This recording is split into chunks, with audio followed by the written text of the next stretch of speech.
ናይዘወትር ጸሎት ገጸይ ሙሉ ሰብነተይ በትምህርት መስቀል የማዕተብ በስመ አብ በወልድ በመንፈስ ቅዱስ በአሐዱ አምላክ አሜን።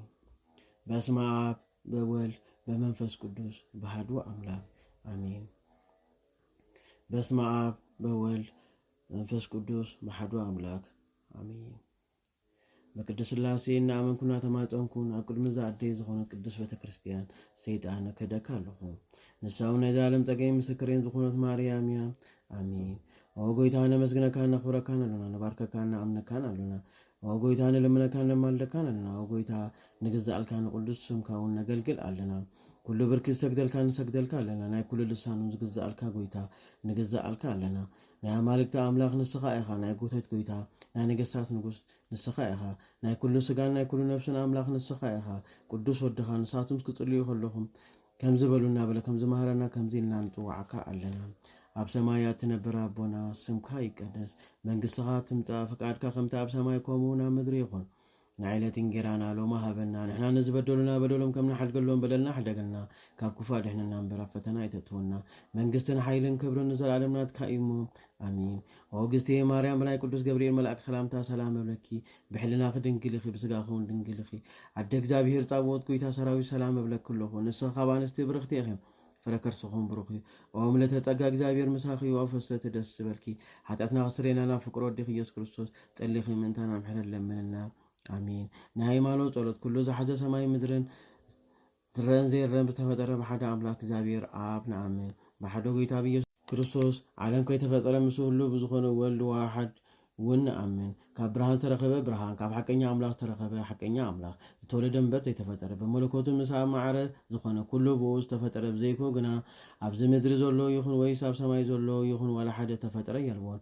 ምእንታና ምእንቲ ሰብ ምእንቲ መድሃኒና ካብ ሰማያ ዝወረደ ብመንፈስ ቅዱስ ካብ ቅድስት ድንግል ማርያም ስጋ ለቢሱ ሰብ ኮነ። ሰብ ኮይኑ ድማ ብዘበነ ጴንጤኖስ ጲላጦስ ምእንታና ተሰቐለ፣ መከራ መስቀል ተቐበለ፣ ሞተ ተቐብረ። ኣብ ቡታ መጽሓፍ ተጻሒፉ ከም ዘሎ ድማ ኣብ ሳልሰይቲ መዓልቲ ካብ ሙታን ተፈልዩ ተንስአ፣ ብምስጋናን ብክብርን ናብ ሰማያት ዓረገ፣ ኣብ የማናይ ኣቦ ተቐመጠ። ከም ብሓድሽ ድማ ንሕያውያን ንሙታንን ክፈርድ ብክብሪ ክመጽእ እዩ። ንመንግስቱን መወዳእታ የብሉን። ጎይታ መሕወይ ብዝኾነ ካብ ኣብ ብዝሰረፀ ብመንፈስ ቅዱስን ንኣምን፣ ምስ ኣብን ወልድን ንሰግደሉን ነመስግኖን። ንሱ ድማ ኣብ ነቢያት ሓዲሩ ዝተነገረ እዩ። ልዕሊ ኩሉ ብዝኾነ ናይ ሃዋርያት ጉባኤ ብሓንቲ ቅድስት ቤተክርስቲያን ንኣምን። ሕድገት ሓጢኣት ንምስትራይ ብሓንቲ ጥምቀቱን ንኣምን። ትንሣኤ ሙታን ንዘላለም ዓለም ንዝመጽእ ህይወት ተስፋ ንገብር ኣሜን።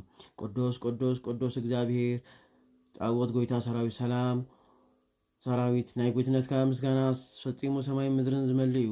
ኦ ክርስቶስ መጺኻ ድሒንካና ኣኻሞ ምስ መሓርን ሰማያዊን ኣቦኻ መሕወይም ዝኾነ ቅዱስ መንፈስካ ንሰግደልካ ኣሎና። ንኣብ ንሰግድ ንወልድ ንሰግድ ንመንፈስ ቅዱስ ንሰግድ ሓንቲ ስግደት ንሰግድ። ንኣብ ንሰግድ ንወልድ ንሰግድ ንመንፈስ ቅዱስ ንሰግድ ሓንቲ ስግደት ንሰግድ። ንኣብ ንሰግድ ንወልድ ንሰግድ ንመንፈስ ቅዱስ ንሰግድ ሓንቲ ስግደት ንሰግድ። ሓደ እንከለው ሰለስተ፣ ሰለስተ እንከለው ሓደ ዝኾኑ በኣካላት ሰለስተ በመለኮት ሓደ እዮም። ኣምላኽ ንዝወረደ ብስጋን ሕልና ነፍስን ንዝረሰን ዝኾነት እመቤትና ድንግል ማርያም እሰግድ። ብክቡር ደሞ ዓለም ንምድሓን ዝተቐደሰ ንመስቀል ጎይታና ኢየሱስ ክርስቶስ እሰግድ። መስቀል ሓይልና እዩ፣ መስቀል ጽንዓትና፣ መስቀል ቤዛዊና እዩ፣ መስቀል መድሃን ነፍስና እዩ። ኣይሁድ ካሕድዎ ንሕና ግን ኣመናዮ። እቶም ዝኣመና ብሓይሉ መስቀሉ ድሓና። ምስጋናና ምስጋና ንወልድ ምስጋና መንፈስ ቅዱስ ይኹን። ምስጋናና ምስጋና ንወልድ ምስጋና መንፈስ ቅዱስ ይኹን። ምስጋናና ምስጋና ንወልድ ምስጋና መንፈስ ቅዱስ ይኹን። ምስጋና ንእመቤትና ማርያም ድንግል ወላዲተ ኣምላኽ ይኹን። ምስጋና ንመስቀል ጎይታና ኢየሱስ ክርስቶስ ይኹን። ክርስቶስ ብምሕረቱ ይዘክረነ፣ ኣብ ግዜ ዳግማይ ምጽኣቱ ኣሕፍረነ። ስሙ ንምስጋን የቕንዓነ፣ ብመለኮቱ እውን የጽንዓና። እመቤትና ማርያም ድንግል ወላዲተ ኣምላኽ ጸሎትና ኣዕርግልና፣ ኩሉ ሓጢኣትና ተረጺልና ኣብ ቅድሚ ወንበሩ ጎይታና። ነዚ ሕብስ ንዘብልዓና፣ ነዚ ጽዋዕ ዘስተየና፣ ምግብን ክዳንን ንሰርዓና፣ ንኩሉ ሓጢኣትና ተዓጊስና እሞ ቅዱስ ስግኡን ክቡር ደሙን ዝሃበና፣ ክሳብ እዚኣውን ስለ ዘብፅሐና ክብርን ምስጋናን ንልዑል እግዚኣብሔር ወላዲቱ ድንግል ክብር መስቀሉን ነቕርብ። ስም እግዚኣብሔር ኣምላኽና ድማ በኩሉ ግዜን በኩሉ ሰዓትን ንዘለዓለም ዓለም ፈጺሙ ዝተመስገነ ይኹን ኣሜን። እናሰገድና ንዓኺ ሰላም እምለኪ ኦ ኣዴና ማርያም፣ ካብ ሃዳናይ ኣራዊት ከተድሕነና ንልምነኪ፣ ናባኽን እምህፀን ምእንቲ ኣዴኻና ናቦኺ ኣቅየም ንማሕበርና ሎሚ ድንግል ባርኺ።